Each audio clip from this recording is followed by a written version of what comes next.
Assalamualaikum warahmatullahi wabarakatuh. Alhamdulillah rabbil alamin wa bihi nasta'inu ala umuri dunya waddin. Asyhadu an la ilaha illallah wa asyhadu anna Muhammadan abduhu wa rasuluhu la nabiyya ba'dahu. Baiklah, pertama-tama marilah kita ucapkan puji dan syukur atas kehadirat Allah Subhanahu wa taala yang mana telah melimpahkan rahmat dan karunia kepada kita semua, sehingga kita dapat berkumpul di ruangan majelis ini dalam rangka diseminasi budaya positif, yang mana ini adalah bentuk perimbasan materi dari calon guru penggerak kepada teman-teman sejawat dan juga rekan-rekan guru yang ada di sekolah kita, ya ininya SDN 06 pada sini. Jadi ibu tidak memperpanjangkan kalimat. Adapun materi kita hari ini ialah diseminasi budaya positif. Nah, sebelum kita mulai pada materinya, marilah kita merefleksikan diri ibu. Nah, apakah Bapak Ibu setuju? Pertama, pemberian buku dapat mendisiplinkan siswa. Setuju atau tidak ibu atau bapak-bapak? Jangan apa-apa, tidak ada benar atau salahnya. Ini adalah refleksi awal kita. Apakah ibu setuju atau bapak setuju pemberian hukuman dapat mendisiplinkan siswa? Setuju. Setuju. Nah, bapak ini awal pengetahuan bagaimana nanti ilmunya bisa nanti kita apakan di selanjutnya. Yang kedua, pemberian hadiah dapat meningkatkan prestasi siswa. Yang ketiga yaitu guru harus mampu memberikan solusi untuk setiap siswa yang bermasalah. Setuju. Iya. Yang keempat itu guru berperan sebagai teman bagi siswa atau bagaimana? Sebagai teman ya? Oke, nggak apa-apa. Ini adalah jawaban awal yang mananya nanti apakah benar adanya dengan memberikan hukuman ini dapat mendisiplinkan siswa, atau apakah benar kalau kita sebagai guru sebagai teman buat anak didik kita dapat mendisiplinkan anak didik kita. Oke. Nah, di sini ibu kita harus positif mindset, yang mana kita merubah mindset kita dari ke hal yang positif, yaitu apa itu budaya positif. Nah, budaya positif itu adalah perwujudan dari nilai-nilai atau keyakinan universal yang kita terapkan di sekolah. Menurut Bapak Ibu, keyakinan apa saja yang ada di sekolah yang mesti harus kita terapkan? Silakan Ibu. Apa yang mesti harus, budaya apa yang mau kita terapkan di sekolah kita ini? Disiplin. Apa lagi? Sopan, santun, adanya profil Pancasila. Iya. Iya Bu. Nah, adapun konsep yang harus saya tebarkan sekarang ini yaitu konsep inti untuk menciptakan budaya positif.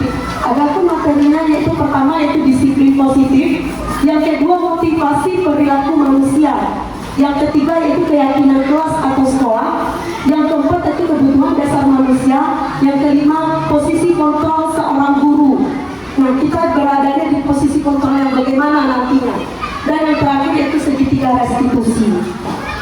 Itu materi kita pada hari ini. Nah, sebelum kita masuk kepada materi ini, Ibu, silakan Ibu di sini cobalah Ibu buka, Ibu dan teman sebelahnya, boleh kita cobakan nanti, akan melakukan kegiatan cobalah buka. Ini adalah kepalan tangan, yang mana Ibu adalah seorang A, gitu. Yang mana tugasnya adalah mengepalkan salah satu tangan. Ibu, coba Ibu bayangkan di dalam kepalan tangan ini Ibu menyimpan suatu hal yang sangat berharga sekali. Yang Ibu genggam di dalam kepala ini adalah barang yang sangat berharga buat Ibu. Kayak gitu ya. Dan Ibu perlu menjaga benda tersebut sekuat tenaga Ibu, karena begitu pentingnya untuk kehidupan Ibu yang Ibu genggam itu. Nah, lalu temannya sebelahnya, si B, atau rekan teman-teman Ibu dari sebelah tempat Ibu saja, yaitu mencoba dengan segala cara meminta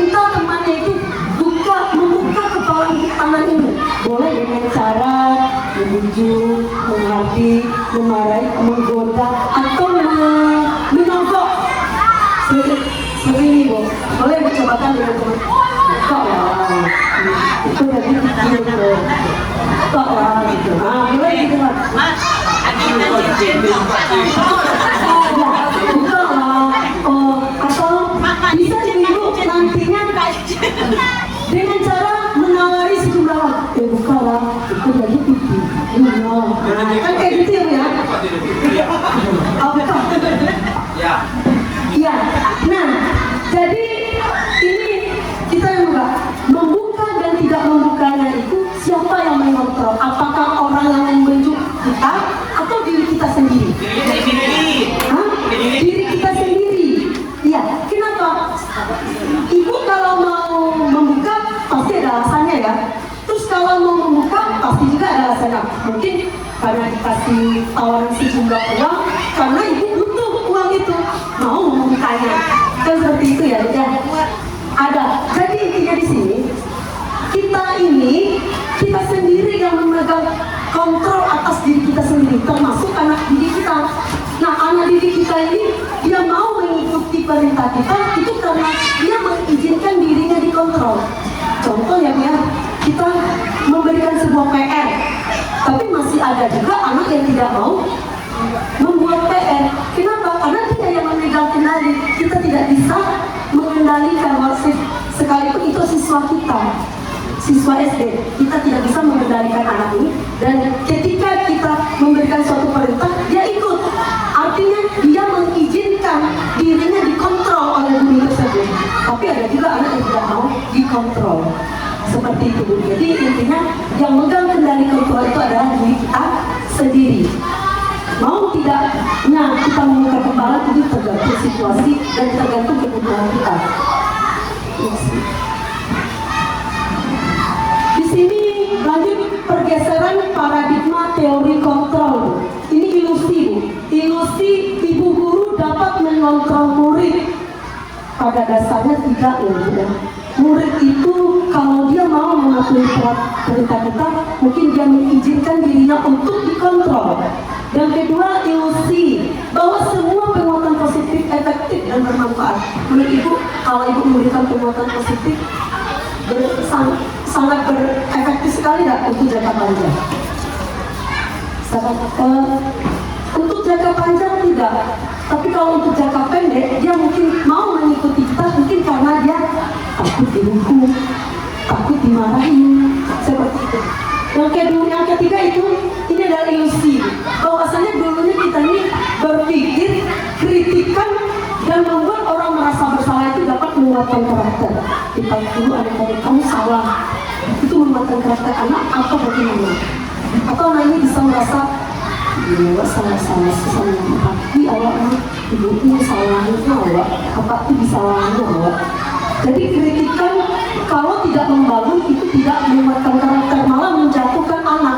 Jika kritikan kita ini di depan temannya, tapi ke hal yang negatif. Yang keempat itu ilusi bahwa orang dewasa memiliki hak untuk memaksa. Apakah kita berhak untuk memaksa anak didik kita? Tidak, kita tidak berhak untuk memaksanya. Nah, di sini bagaimana seorang bisa berubah dari paradigma stimulus respon kepada pendekatan teori kontrol. Nah, awalnya kita itu termasuk saya itu melakukan stimulus respon pada teori kontrol seperti ini, Bu. Realitanya kebutuhan kita sama, itu stimulus respon.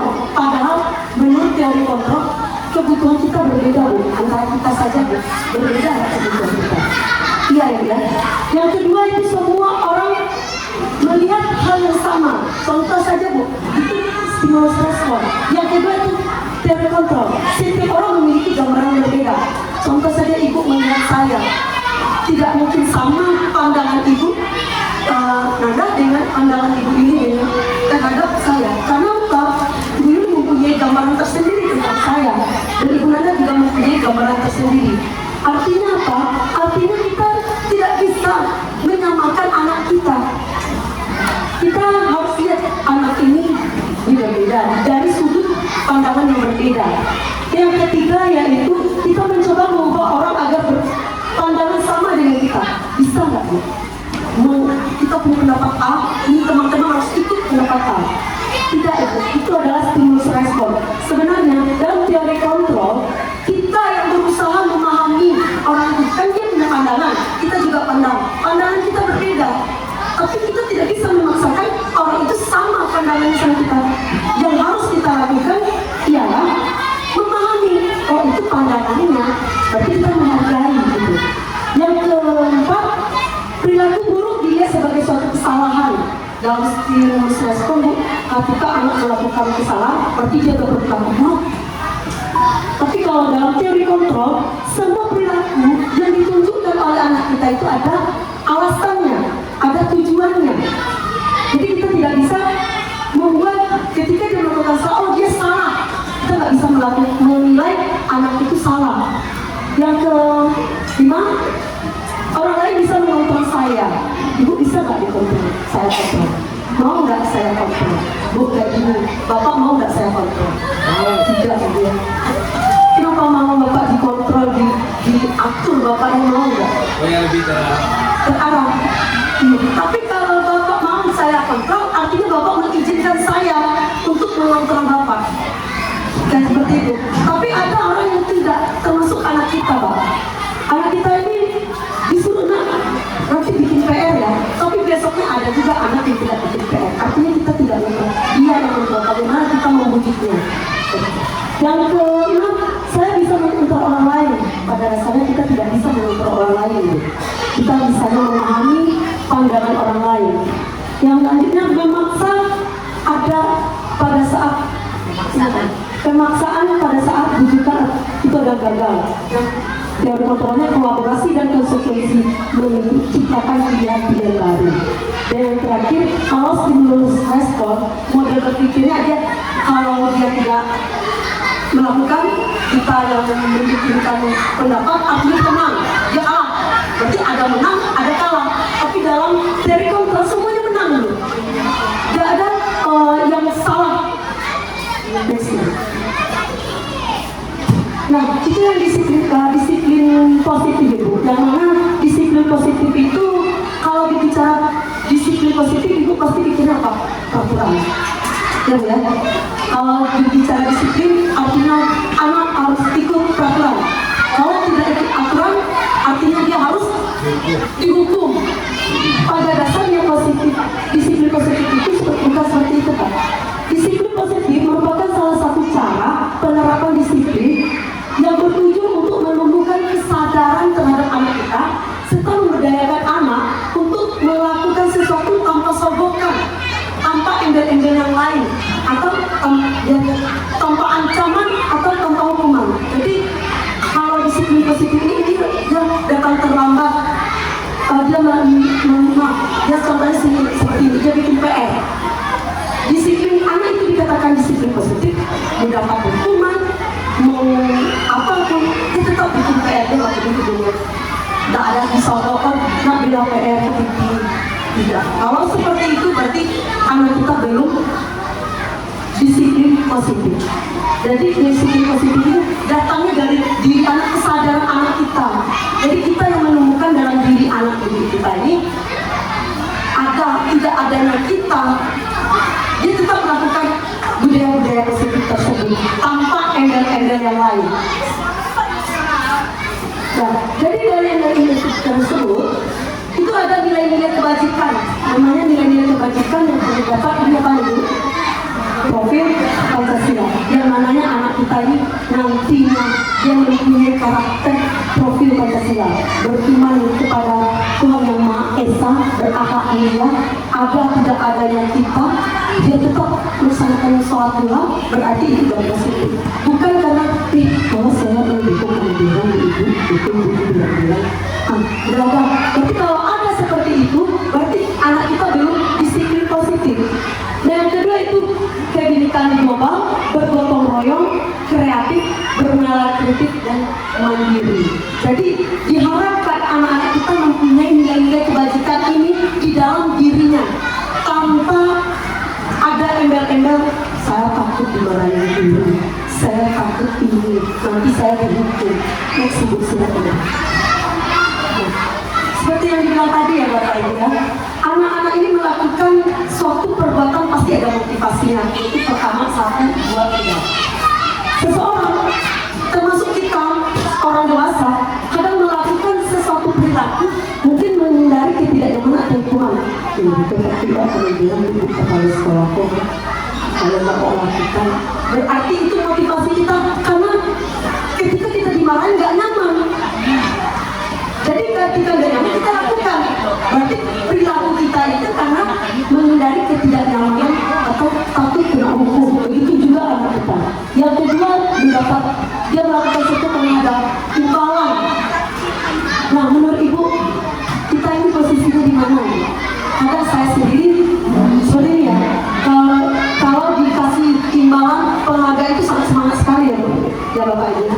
Begitu juga anak. Kenapa? Karena ini memberikan penghargaan seterus. Jadi anak ini seperti ini. Ada. Jadi dampaknya itu bisa kita perubahan sikap pada anak didik kita, tapi sifatnya sementara. Kalau kita tidak ada memberinya, dia tidak mau lagi mengikuti aturan kita. Dia nggak mau. Nah, silakan nak, nanti kalau dapat sekian, nanti dikasih aja. Dia pasti ada beberapa anak yang melakukan itu tersebut karena dia ingin mendapatkan hadiah. Ada juga sama bikin PR, kenapa bikin PR nanti saya itu bisa ngomong. Berarti motivasi anak kita ini yang pertama yaitu menghindari ketidaknyamanan atau takut dihukum. Yang kedua mendapat imbalan atau karena dapat dipuji sama gurunya atau mendapatkan hadiah. Dan yang ketiga yaitu menghargai, dia melakukan itu karena dirinya sendiri, karena sebagai wujud menghargai dirinya dan menjadi orang yang merdeka. Saya tidak takut dihukum, tapi kalau karena membuat PR itu adalah suatu kewajiban. Nah, itu perilaku motivasi manusia. Di sini Ibu, hukuman, konsekuensi dan restitusi. Di sini boleh Ibu lihat kalau hukuman ini sesuatu yang menyakitkan buat anak kita. Yang kedua itu konsekuensi. Konsekuensi menurut Ibu apa Ibu? Konsekuensi. Kalau hukuman ketika salah kita beri hukuman, itu hukuman ya. Tapi cenderung hukuman ini kadang yang telah kita lakukan selama ini sesuai nggak hukuman yang kita berikan kepada anak dengan kesalahannya. Contoh, anak terlambat, kita suruh dia kamu terlambat, lari lapangan sebanyak 5 kali lapangan, sesuai yang tidak dengan kesalahan yang dia buat. Nah, itu hukuman karena sifatnya mendadak saja, tanpa kita rencanakan. Itu hukuman. Dan sifatnya satu arah. Kita yang memberikan hukuman, anak harus ikut. Yang kedua yaitu konsekuensi. Konsekuensi ini menurut Ibu apa itu konsekuensi? Menurut Ibu apa itu konsekuensi? Akibat. Jadi segala sekolah yang dia lakukan, lalu dia ketika dia salah harus terima konsekuensinya. Konsekuensi ini biasanya dibuat oleh murid atau guru. Tapi kalau kesepakatan itu di antara guru dan guru ya. Tapi kalau konsekuensi cenderungnya hukumannya ini ya, kita bikin sebuah peraturan, kesepakati. Lalu konsekuensinya apa? Cenderung kita yang memberikan konsekuensinya. Ada nggak anak yang konsekuensinya ini kita atau murid? Konsekuensi yang kita lakukan kita ya, yang kita lakukan bersama. Konsekuensi ini cenderungnya Ibu itu kita yang mengumumkan kepada anak, yang maunya konsekuensi ini nantinya bukan kita yang menentukan, tapi kalau konsekuensi ini dibikin beberapa konsekuensi, lalu kita yang pilih ini. Nanti kalau terlambat anak Ibu nanti tinggal di kelas, misalkan terlambat 10 menit, nanti ketika temannya pulang anak Ibu tinggal 10 menit di kelas, kan seperti itu konsekuensinya. Terus ada restitusi. Restitusi ini ini perbedaannya Bu. Berdasarkan tadi, hukuman itu tidak terencana Bu. Dia tiba-tiba aja muncul. Ketika anak kita melakukan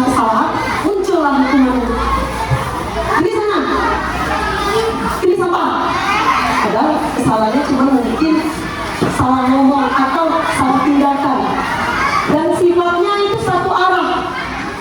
Kamu harus keliling lapangan langsung tanpa kita mengindahkan apa yang dirasakan anak. Itu hukuman ya, sifatnya tidak terencana, bisa berupa fisik dan juga berupa fisik atau dengan kata-kata kasar. Jadi dua bukan mulai mengajak anak, ada itu hukuman itu.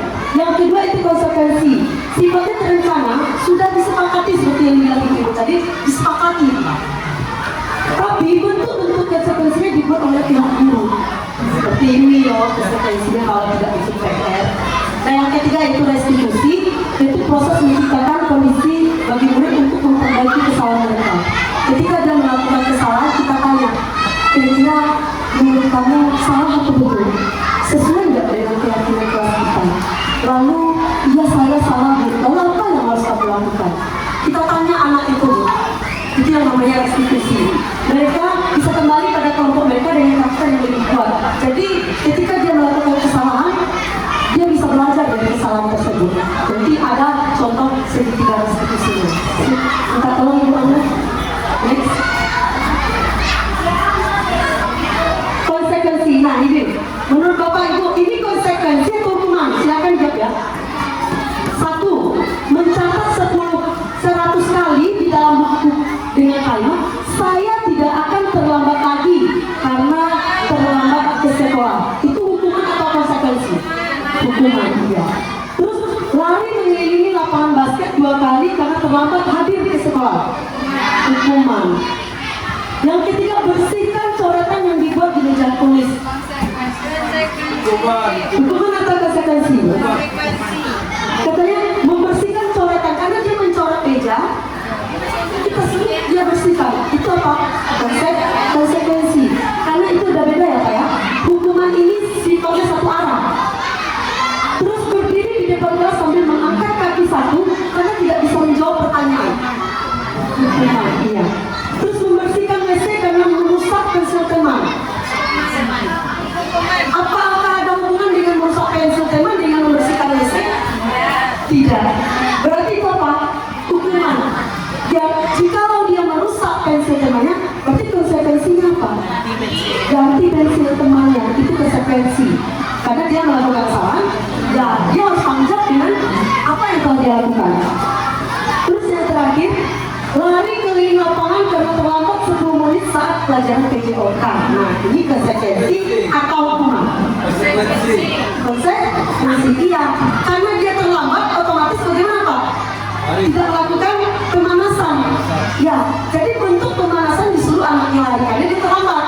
Berarti itu adalah konsekuensi. Karena sesuai sekali dengan kejadiannya. Karena kebetulan belajarnya PJOK, karena terlambat otomatis setiap pembelajaran PJOK ada pemanasan. Lalu, karena dia terlambat otomatis dia tidak melakukan pemanasan. Ya Pak ya? Jadi disuruhlah dia lari sebagai bentuk pemanasan biar sama dengan teman yang lain. Akhirnya dia bisa mengikuti pembelajaran PJOK.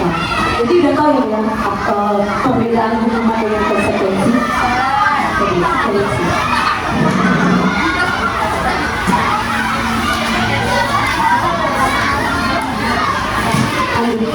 Oh ya, dihukum oleh penghargaan. Nah, tadi ibu bilang ibu bilang tadi kalau penghargaan itu bisa mendisiplinkan. Ini ada pengaruhnya. Itu bisa mendisiplinkan anak tapi dalam jangka pendek. Karena tanpa dia besok dia nggak mau lagi. Sampai udah besar, apa dia? Kan kita lihat teman-teman kita di lingkungan tempat tinggal kita, kejadian anak jadi itu efek jangka panjangnya. Kalau kita selalu memberikan hadiah, bukan yang dikatakan itu salah ya Pak, tapi itu jika dilakukan secara terus-menerus kan berpengaruh buat ke karakter anak didik kita. Jadi apa-apa yang dilakukan harus seimbang. Yang kedua, penghargaan tidak efektif. Penghargaan merusak hubungan. Dalam kelas itu terjadi merusak hubungan antara teman dengan teman. Karena itu aja yang mendapatkan hadiah pada dia dapat hadiah. Awak kawa asin. Akhirnya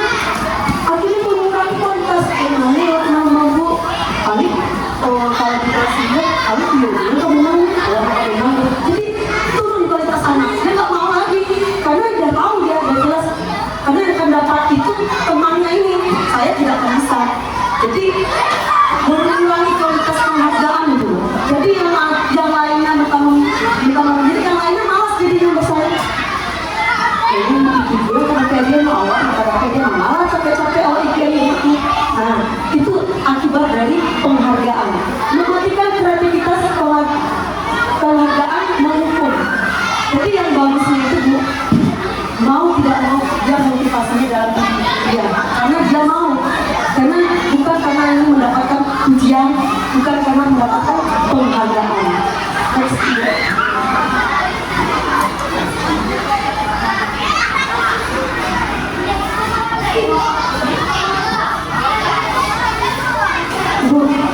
Mengapa kreativitas? Kenapa kok bukan peraturan? Apa sih bedanya? Kreativitas apa? Jadi, kenapa kreativitas? Kenapa tidak peraturan? Apa bedanya?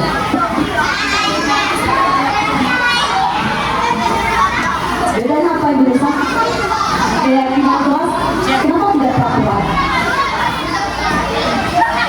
Kalau kreativitas berarti anak dan guru, ya. Tapi kalau peraturan kelas, guru yang bikin, itu ya Pak ya.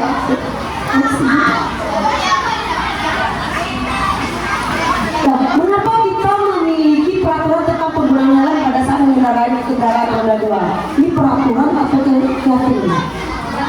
Peraturan.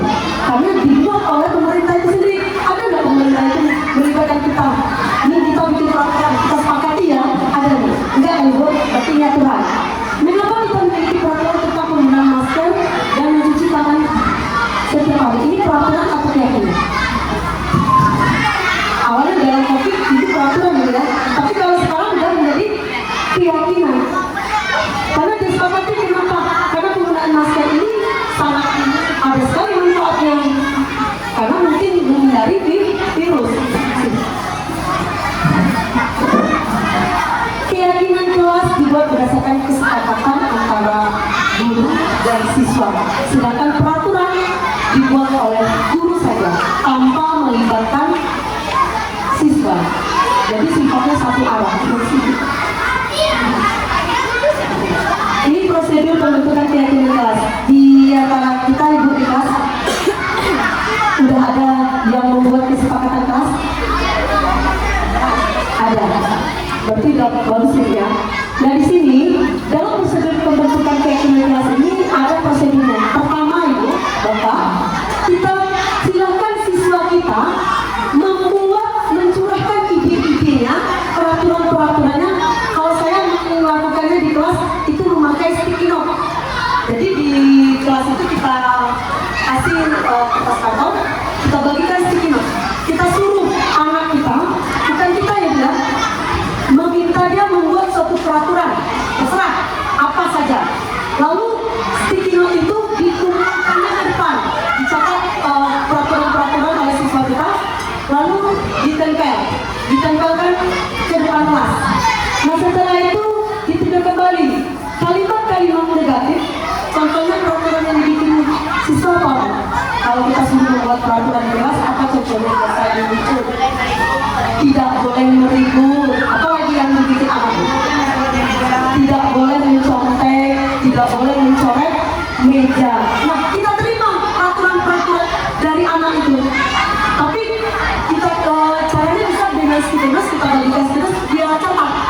Lalu kita tempel dan kita bacakan. Lalu kita ganti kalimat negatif yang tidak boleh mencoret meja. Kita jadikan itu kalimat positif. Itu apa? Kalimat positif. Jagalah kebersihan lingkungan. Tidak boleh membuang sampah. Itu kan kalimat negatif ya dia. Terus kalimat positif apa? Buanglah sampah pada tempatnya. Jadi kita biasakan kepada anak kita kalimat-kalimat positif. Jadi kata tidak itu tidak dipakai lagi untuk anak kita. Terus sticky note tadi, catatan-catatan masukan tadi sudah kita ubah menjadi kalimat positif. Kita kelompokkan yang mana bagian kebersihan, yang mana bagian disiplin, kita kelompokkan. Contohnya tadi tidak buanglah sampah pada tempatnya. Nah kita kira-kira nilai kebajikan apa kalau kita buang sampah pada tempatnya? Kita tanya kepada anak murid kita. Berarti itu menjaga kebersihan lingkungan katanya. Ya, terus apa lagi? Ada tanggung jawab terhadap kelasnya, cinta lingkungan. Nah, kita bikin itu Bu, beberapa kalimat itu kita bikin jagalah kebersihan. Lalu tidak boleh datang terlambat, berarti nilai kebajikannya apa? Disiplin. Nah, seperti itu. Nanti dari 28 siswa peraturan yang dibikinkan kita ciptakan lagi, kita kelompokkan ya, yang mana bagian kebersihan, bagian disiplin, tanggung jawab, beriman dan bertakwa. Ada yang bikin kemarin ada saya bikin seperti ini. Sholat duha sebelum istirahat, berarti di sana nilainya bertakwa kepada Tuhan yang Maha Esa. Nah, seperti itu. Nanti yang baru tadi menjadi 3 atau 7 keyakinan, dan itu kita bikin, kita tempelkan, kita bikin. Jadi tahu anak itu, oh bertanggung jawab ini apa saja ya kegiatannya. Tadi bertanggung jawab tidak boleh semuanya. Menjaga lingkungan itu apa saja ya? Kalau tidak boleh buang sampah. Jadi kan dia yang bikin peraturan, kita sebagai wadahnya. Lalu setelah kita dapat keyakinan itu, kita tempelkan di dinding. Lalu kita tangani anak-anak kita semua. Kalau tidak bisa dia menandatangani, boleh cap jempol, bikin namanya. Artinya dia yang bikin peraturan sendiri, dia bikin kesepakatan sendiri, dan dia juga yang akan mematuhi peraturan itu. Karena apa? Karena dia yang bikin, bukan kita yang membuatnya. Jadi ketika dia melakukan kesalahan, kamu terlambat, iya. Lalu kira-kira kegiatan apa yang telah kamu lakukan sesuai dengan kesepakatan kita? Berarti saya tidak disiplin. Berarti dia menemukan sendiri jawabannya atas kesalahan dia sendiri.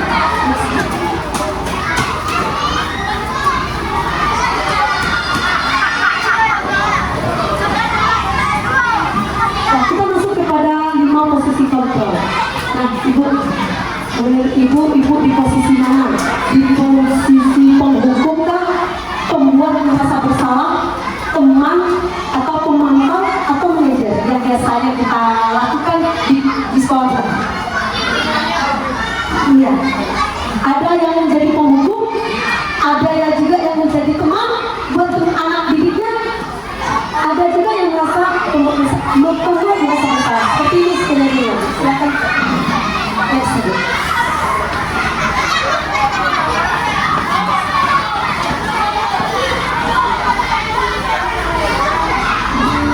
Posisi penghukum, contohnya itu ya, posisi penghukum.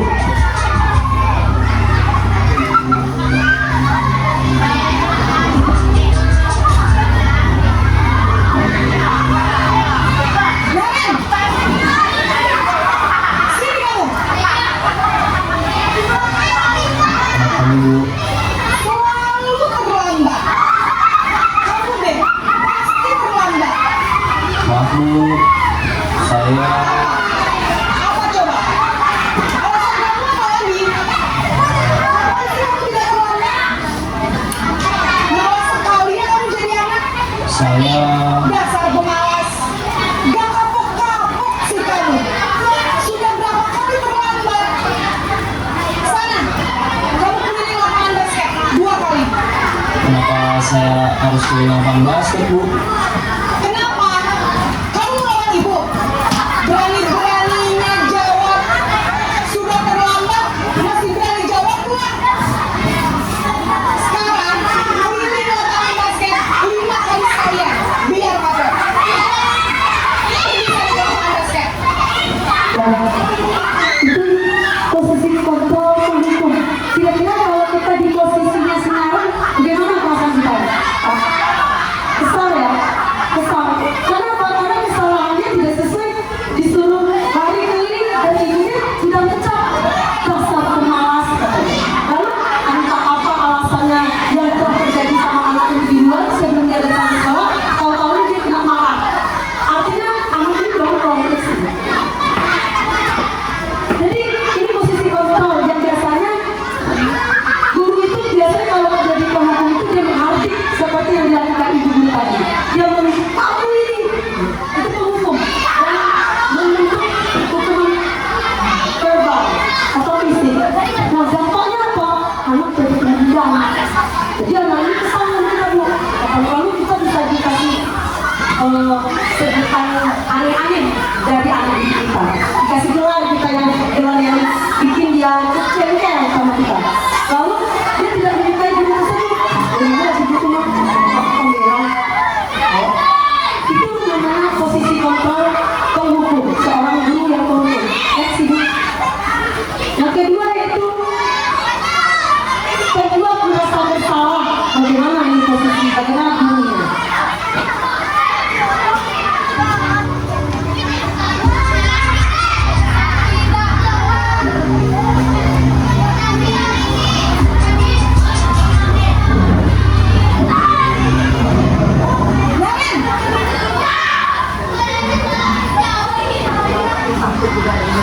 Ayo. Naren, kamu kenapa terlambat lagi, Nak? Ya Tuhan, Naren. Kamu senang ya bikin ibu susah ya? Yang berusaha membuat si anak ini merasa bersalah terhadap dia. Nah, bisa nggak ibu tidak bisa meminta kamu? Aduh, gimana ini? Jadi anaknya merasa bersalah. Duh, Gusti Naren, kamu suka ya kalau ibu tegur bapak kepala sekolah? Terus, sekarang ibu harus tulis apa yang di buku absen? Ini kamu sudah sering terlambat loh. Ibu harus apa coba? Maaf Bu. Maaf sekali. Ya sudah, lain kali jangan bikin ibu susah lagi ya, Nak, ya. Ibu tidak akan kuat lagi kalau ibu terus. Bisa jantungan kalau ibu tegur bapak kepala sekolah. Sana cepat, kelas. Maaf ya Bu. Maaf sekali. Ini gurunya membuat siswanya bersalah. Jadi kalau dia merasa bersalah berarti anak ini dampak kesialan. Dampaknya siswa itu merasa bersalah, lalu dia merasa rendah diri karena dia disalahkan oleh gurunya tanpa tahu alasannya apa. Lalu guru yang berada di posisi pembuat merasa bersalah ini suaranya lembut, tapi dia menyalahkan siswa. Suaranya lembut, tapi dalam kelembutannya dia disalahkan siswa tersebut. Lalu guru ini mengatakan kesalahan siswa dengan seolah-olah gurunya yang menderita karena murid ini terlambat. Ibu dimarahin sama bos sekolah, jantungan ibu. Seolah-olah ibunya yang menderita jadinya. Jadi dengan kayak gitu jantungan pula ibunya akhirnya sama. Jadi menumbuhkan sifat rendah diri anak ini. Lanjut yang ketiga, posisi kontrol yang bagaimana yang ketiga? Posisi teman ibu. Iya. Nah ini posisi teman. Kita menganggap siswa kita teman. Apa sih dampaknya kalau kita anggap dia sebagai teman? Nah ada juga ini. Ayo. Wah, sudah jam berapa ini, Nak? Ini karena dia teman ini. Karena dia mengatakan memposisikan dia temannya Naren. Saya Guru ini. bukan saya Bu. Kamu malah menyalahkan ibu kamu. Kamu bukannya anak yang larinya paling kencang. Kok terlambat sih? Iya Bu. Saya memang terlambat bangun tadi. Jadi biarpun saya lari kencang, tetap nggak terkejar Bu. Ya sudah sana. Nanti lain kali larinya lebih kencang lagi ya. Biar gak terlambat lagi. Bikin senang ibu. Demi ibu. Bisa kan? Katanya. Bisa lah Bu. Demi ibu. Ya sudah sana masuk kelas. Ibu beresin urusan absen kamu. Ini sebagai teman Ibu ya. ini ada les saja. Nah, ini sebagai teman ibu ya. Jadi apa dampaknya? Murid ini tergantung sama satu guru itu aja. Tapi dia patuhnya sama gurunya saja. Tapi ketika digantikan dengan guru lain, dia tidak patuh lagi. Dia hanya suka dengan guru itu tersebut aja. Karena itu temannya. Karena dia diselamatkan oleh guru tersebut. Jadi efeknya jikalau guru itu tidak ada, bagaimana Naren? Apakah dia patuh lagi? Ya tidak. Nah, sikapnya guru ini bersikap ramah, tapi cenderung dia seperti bergurau dengan teman. Kamu kan anak yang larilah dengan kencang. Kan gitu ya. Itu adalah posisi teman. Dan dampaknya membuat siswa itu tidak mandiri, Bu. Itu dia kegantungan ya kalau banget. Jadi bukan Tapi bagaimana kalau guru itu tidak ada lagi otomatis? Dia tidak. Jadi efeknya ada ya Bu ya.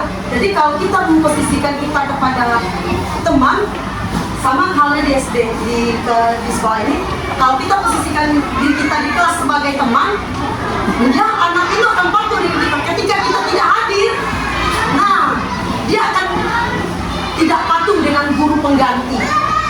Yang patuhnya sama gurunya saja. Nah itu karena gurunya memposisikan diri sebagai teman.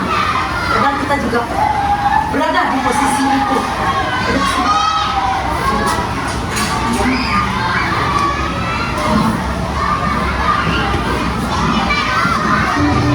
Ini pemantau itu. Ada lagi.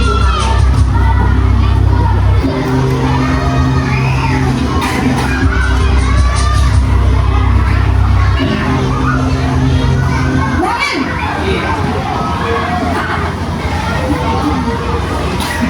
Selamat pagi, Bu.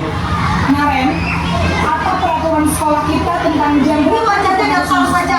Ini pemantau. Kita Dia tidak marah. harus di sekolah jam 7, Bu. Iya betul, sekarang sudah jam 7.20. Naren sudah tahu konsekuensinya jika terlambat hadir. Paham, Bu.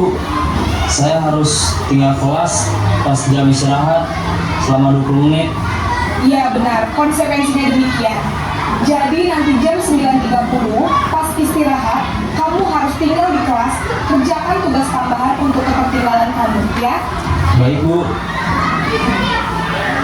Loh, kalau posisi pemantau ini gurunya nggak marah-marah Bu. Guru tidak marah, cuma dia dalam konsekuensi. Aturannya bagaimana? Udah, silakan laksanakan. Nanti karena kamu terlambat 20 menit, nanti istirahat, tinggal di kelas 20 menit, mengejar ketinggalan tadi. Dan itu aja Bu, tidak ada lagi marah tidak, dia ada wajahnya datar saja. Ekspresinya tuh nggak bikin siswanya takut, nyantai saja wajahnya. Dan pemantau ini siswanya diberi sanksi dan dampaknya hukuman diberi tanpa melihat nilai kebajikan tidak terpenuhi.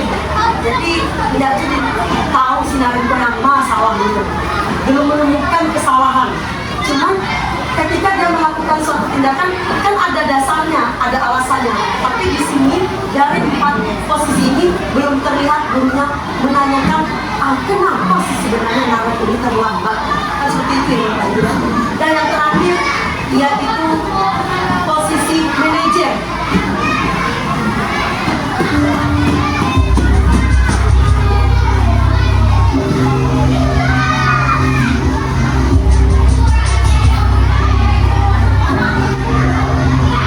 Naren,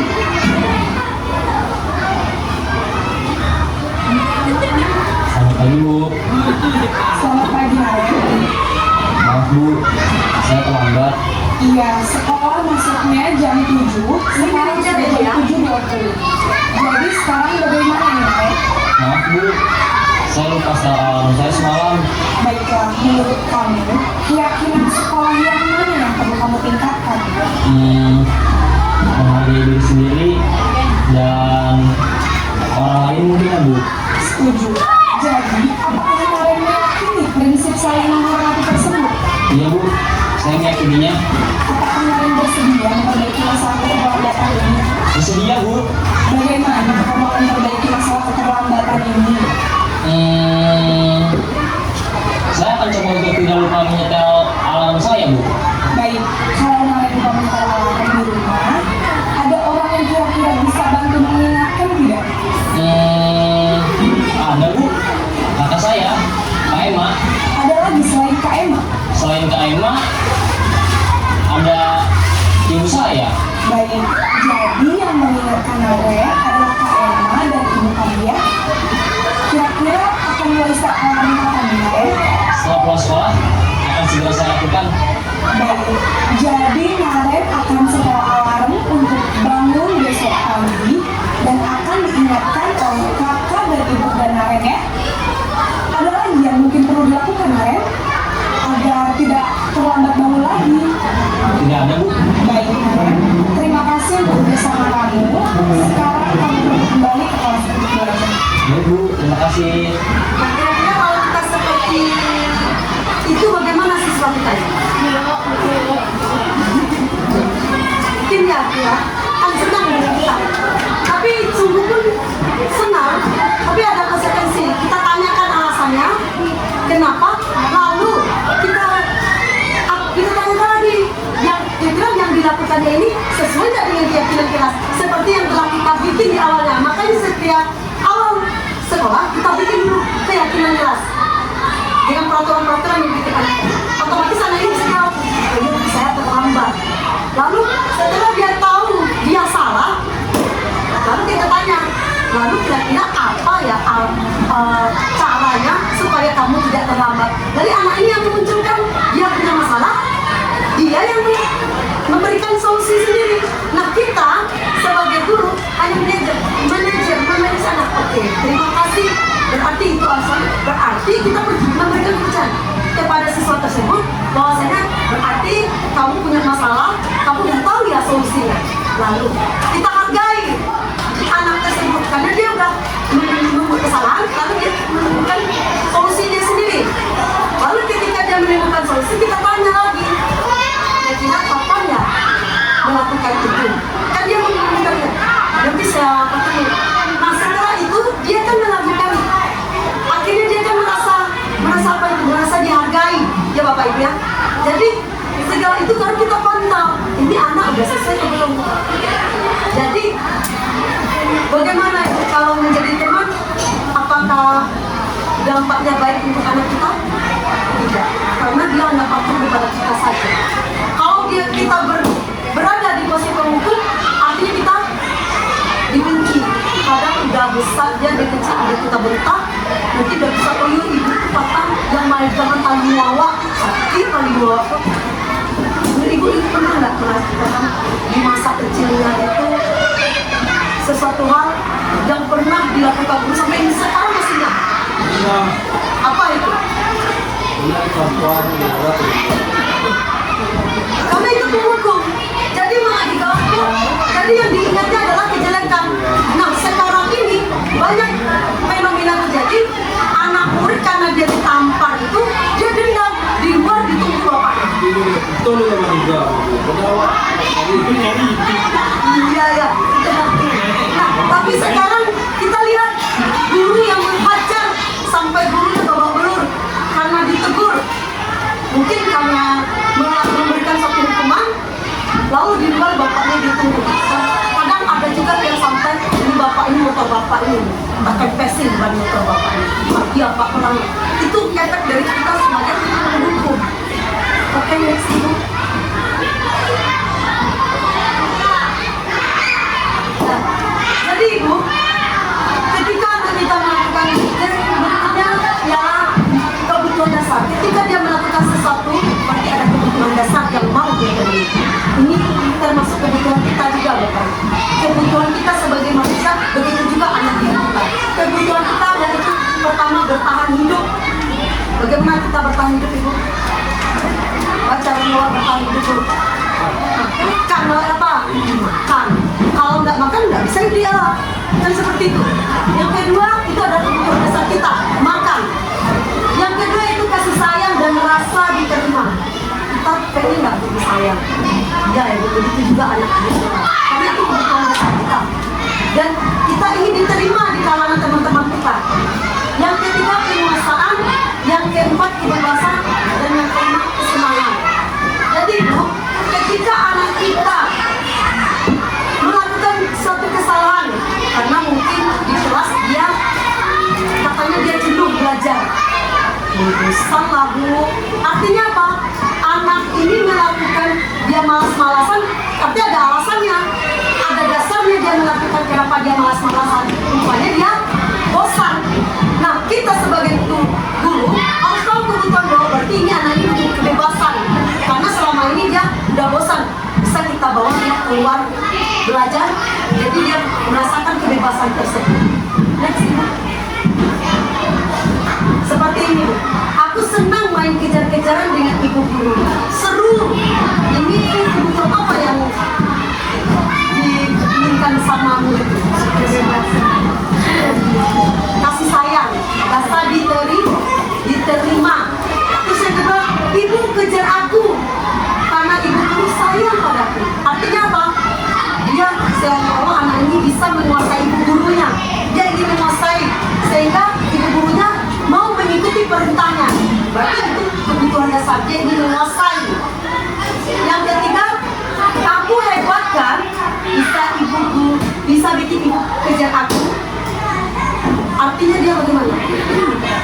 ingin diakui dia hebat kan.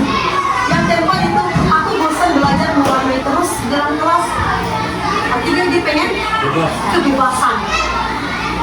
Nah itu yang harus kita lihat ibu. Jadi segala sesuatu yang dilakukan murid pasti ada dasar yang ingin dia butuh, yang ingin dia penuhi dalam diri dia. Jadi kita harus kalau udah bosan, ya kita bawa keluar belajarnya seperti itu. Terus punya berkualitas. Siapa orang yang penting bagi Bapak Ibu? Orang tua. Terus nilai-nilai pendidikan apa yang penting yang harus ada dalam diri kita? Nilai-nilai apa? Jujur, bertanggung jawab. Terus kalau Anda menjadi seorang yang ideal, karakter atau sifat apa yang Anda inginkan pada diri Anda ini? Menjadi orang yang ideal, ini seperti apa? Yang berguna bagi Nusa dan bangsa. Karakter apa berarti? Lalu apa pencapaian yang Anda sangat banggakan? Bangga kita. jadi PNS. PNS ya. Jadi manusia berkualitas ya. Lalu apa pekerjaan ideal bagimu? PNS ya. Tapi gurunya jadi PNS, seenggak-enggaknya jadi P3K. Itu dunia yang berkualitas menurut kita ya. Terus ceritakan bagian perjalanan di Anda di mana Anda merasa itulah titik puncak Anda. Berarti PNS itu menjadi titik puncak Bapak, Pak? Ya, sudah kita beri nama SK. Nah, Itu mungkin penting. jadi kalau udah bilang cerdas, otomatis ekonomi baik gitu. Jadi itu yang diinginkan ya Bapak ya. Mudah-mudahan Bapak Ibu yang mengikuti P3K lulus enaknya. Dan yang terakhir, apa yang paling berguna dalam hidup? Bisa memberikan yang terbaik untuk orang lain. Bisa memberikan yang terbaik. Bisa menolong orang lain. Itu benar Bapak. Jika Bapak mendapatkan yang itu, berarti apa merasa berkualitas? Iya, bisa berkualitas. Next, berbagi.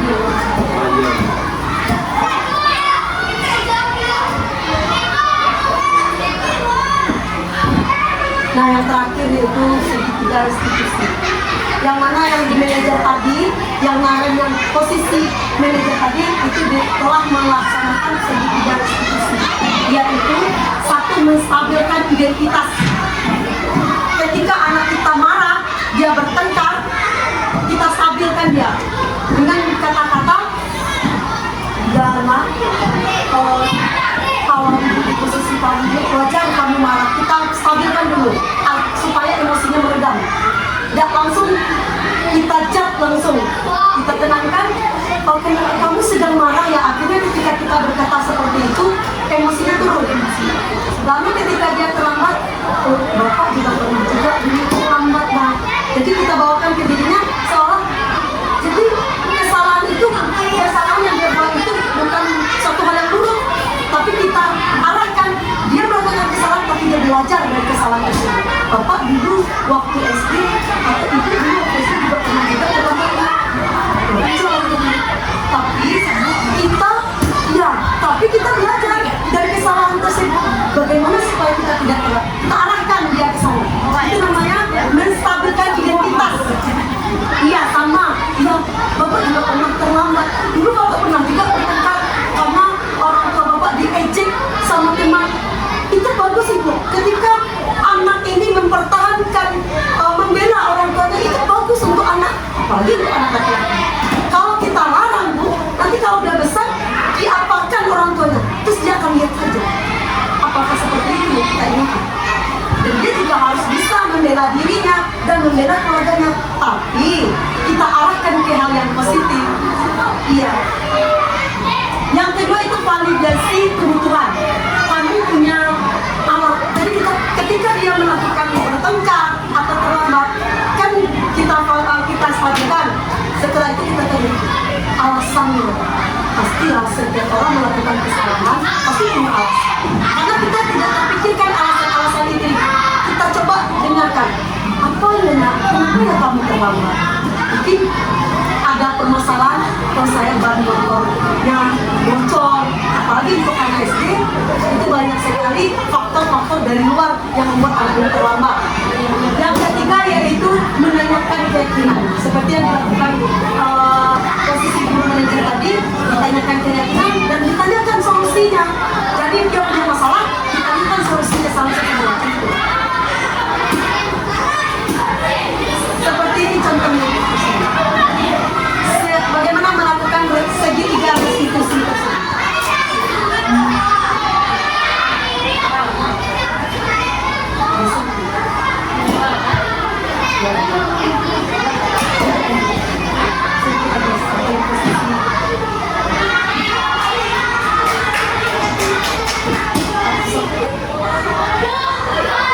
Nah, seperti ini contoh. Sebenarnya saya sudah melakukan segitiga restitusi tapi nggak pede juga. Kalau videonya ditampilkan gitu. Saya sudah lakukan itu, mencoba menerapkan segitiga restitusi kepada anak yang terlambat. Tapi nggak pede bu menampilkan wajah saya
di ulangan waktu kelas akhirnya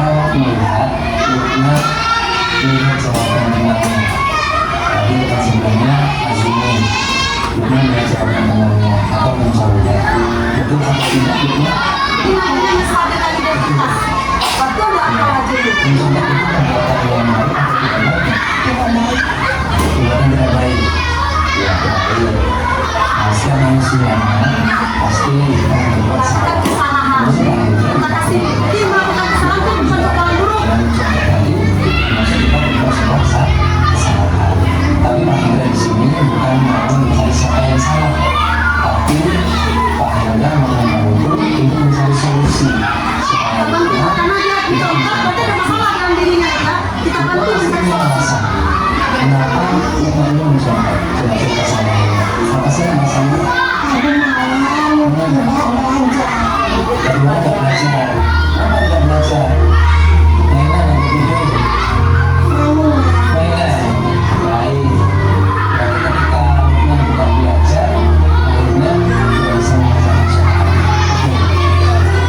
Lukman masih ingat tidak keyakinan kita yang sudah Dan yang tadi keyakinan yang utama di awal. benar, apa yang keyakinan kita?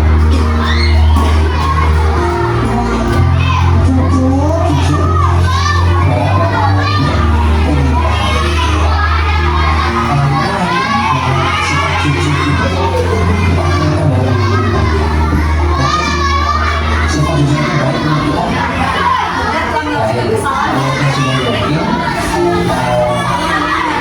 kira-kira apa yang harus Lukman lakukan supaya Lukmannya tidak mencontohkan, karena mencontohkan ini perbuatan yang tidak jujur. Apa yang harus Lukman lakukan supaya Lukman tidak mencontohkan lagi? Belajar, terus mengerjakan semua dunia. Oke, kemudian berdoa kepada Allah. Oke,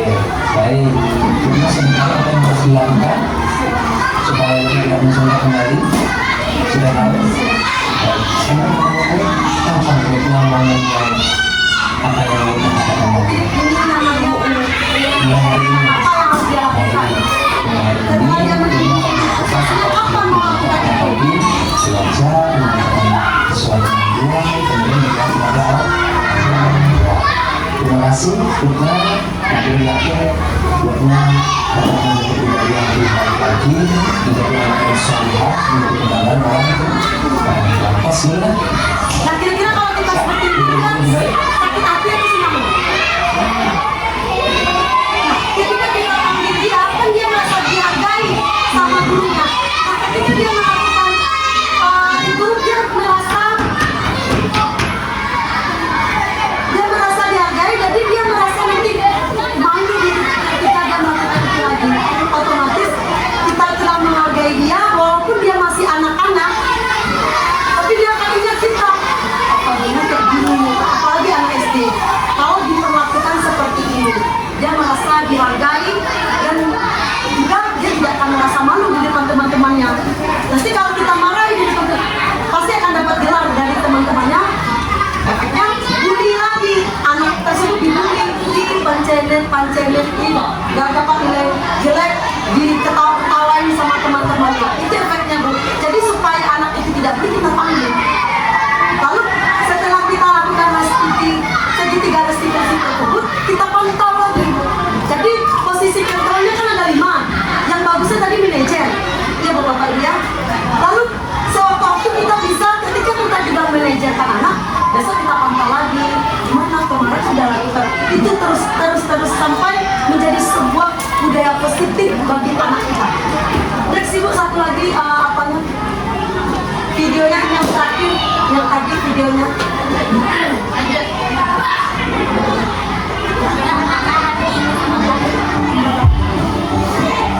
Ini opsi ini terakhir ini Ibu ya. Caranya membuat segitiga restitusi terhadap anak didik kita.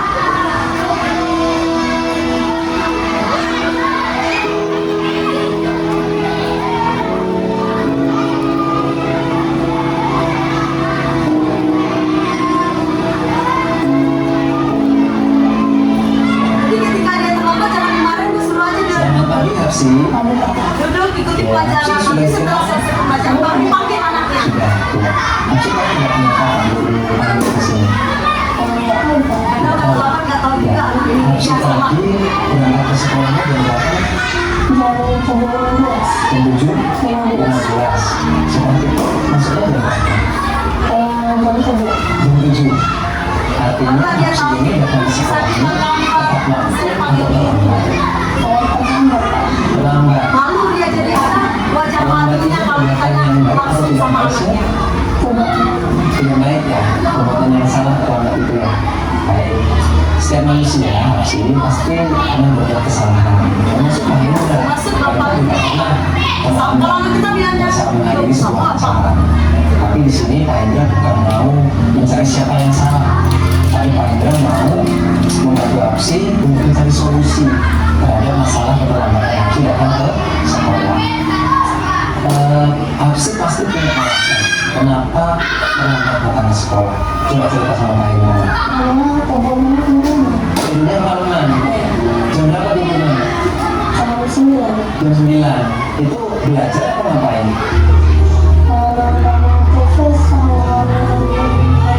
Nonton TV sama main handphone. Akhirnya karena tidurnya kemalaman, bangunnya kesiangan. Betul.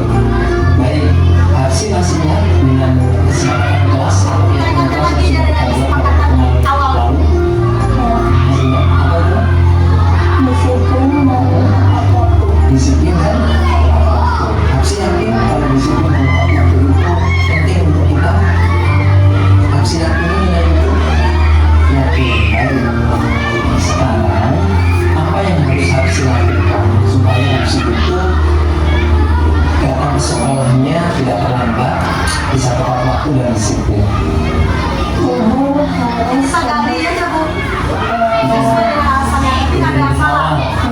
Ya, terus apa lagi ya? Pasang alarm. Oke, tunggu di awalnya jam berapa? Jam 8. Kalau sebelumnya jam 9, sekarang jam 8. Oke, kemudian apa tadi?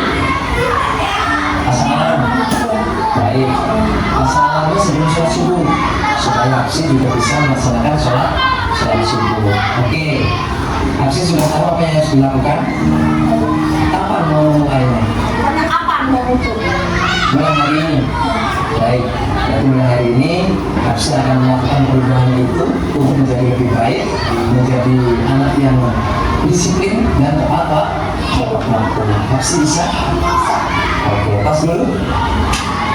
Hapsi pasti bisa menjadi lebih baik lagi. Oke, terima kasih Hapsi sudah kembali. Jadi kalau kita lakukan itu ada dendam nggak anak kecil? Jadi kita pun tidak capek-capek juga marah-marah. Kadang kita udah capek marah-marah, dia nggak tahu salahnya apa. Seperti itu. Jadi kalau kita lakukan yang seperti segitiga tadi, tapi yang jangan di depan teman-temannya, kita tarik. Jadi ketika dia melakukan kesalahan, dia nampak saya udah janji sama bapak untuk melakukan ini. Jadi dari kesalahannya tersebut dia melakukan perubahan. Nah, itulah yang namanya segitiga restitusi. Jadi diharapkan kita bisa menjadi seorang guru manajer terhadap anak didik kita. Yang mananya kita nggak harus marah-marah terhadap anak, tapi kita arahkan dia salah, ini nak, kamu salahnya seperti ini. Lalu keyakinan apa yang harus kita lakukan, dan keyakinan itu bermanfaat nak buat diri kita nantinya besar. Iya, nah seperti itu.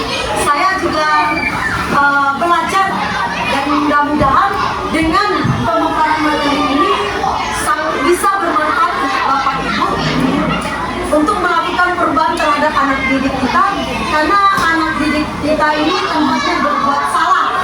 Kenapa? Karena dia masih dalam tahap belajar. Kalau tidak salah, berarti dia tidak ada belajar di sana. Nah, anak didik kita semuanya pada umumnya tempatnya salah, dan tugas kita lah mengarahkan dan mengajak anak belajar dari kesalahan. Nah, hanya terima kasih.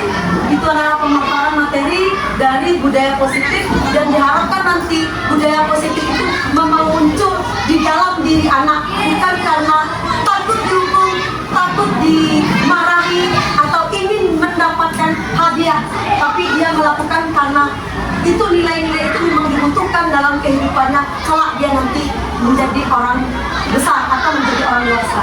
Terima kasih Ibu atas perhatiannya. Saya ucapkan terima kasih. Semoga kita dapat berubah menjadi guru yang lebih baik lagi. Assalamualaikum warahmatullahi wabarakatuh.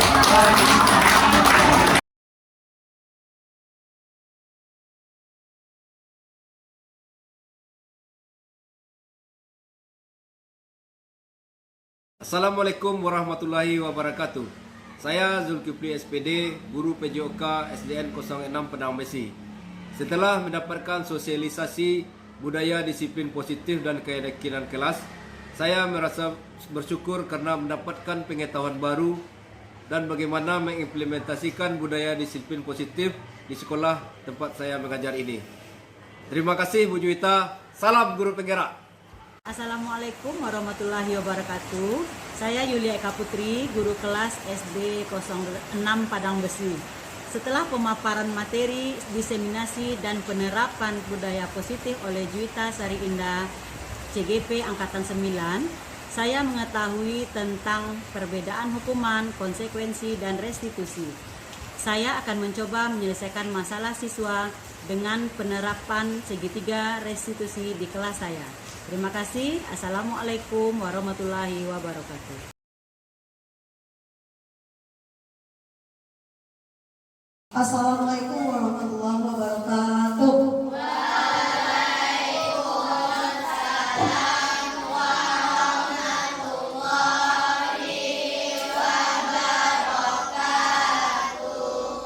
Nah, baiklah anak-anak Ibu, bagaimana kabarnya hari ini?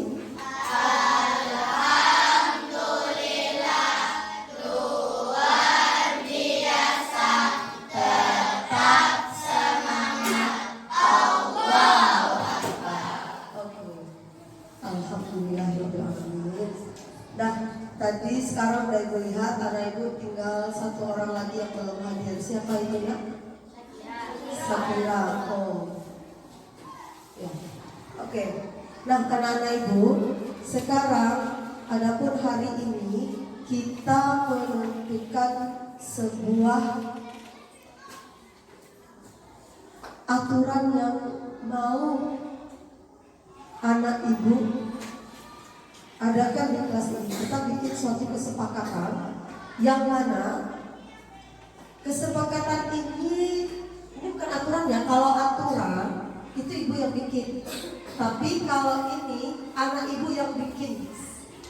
Jadi anak ibu boleh membuat sebuah aturan, terserah maunya ketika belajar dengan ibu nantinya apa-apa saja aturan-aturan yang mau anak ibu jalani. Bantu ibu, minta bantu ibu kasih temannya sticky note-nya, nanti kita tempel ke depan. Tolong bantu ibu kasih sticky note-nya. Tolong bantu ibu kasih sticky note-nya. Awak.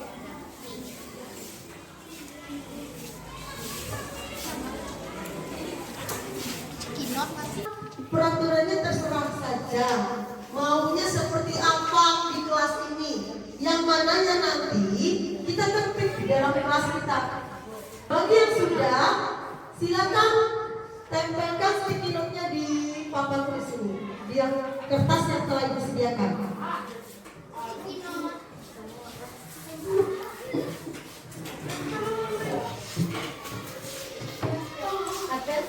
Iya.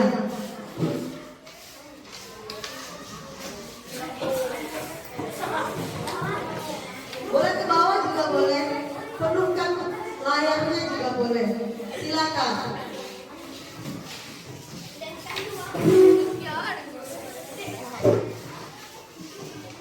Ayo. Di sini tidak ada yang salah atau benar, tidak apa-apa. Kita mencoba membuat sebuah aturan.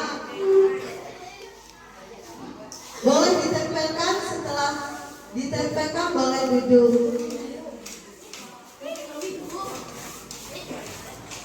Boleh.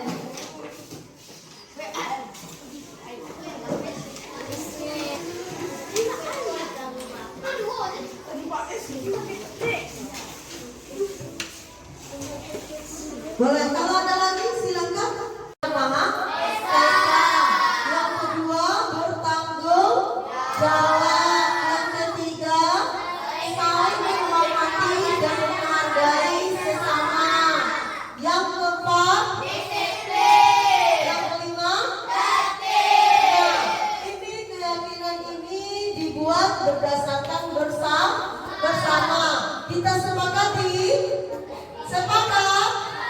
Oke, tandanya ini adalah hasil kesepakatan kelas 6B, maka satu-satu anak ibu maju ke depan untuk menandatangani di bawah ini.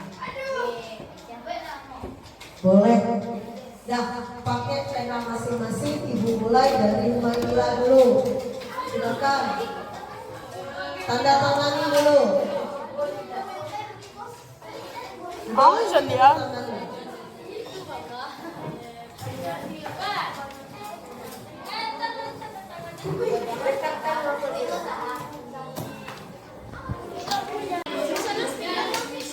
Oke, lanjut ayo.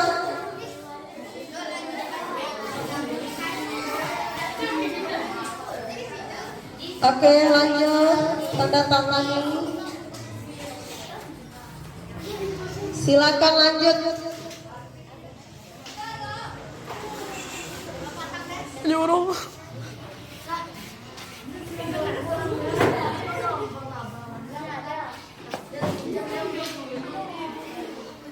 Iya, lanjut lagi. Sapa? Udah? Ayo sapa, Faiz.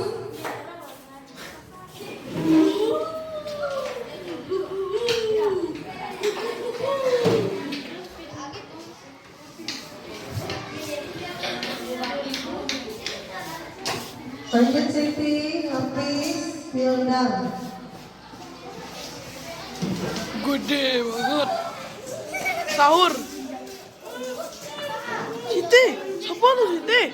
Banyak orang mah. Wala pa esto lang.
Ya, lanjut.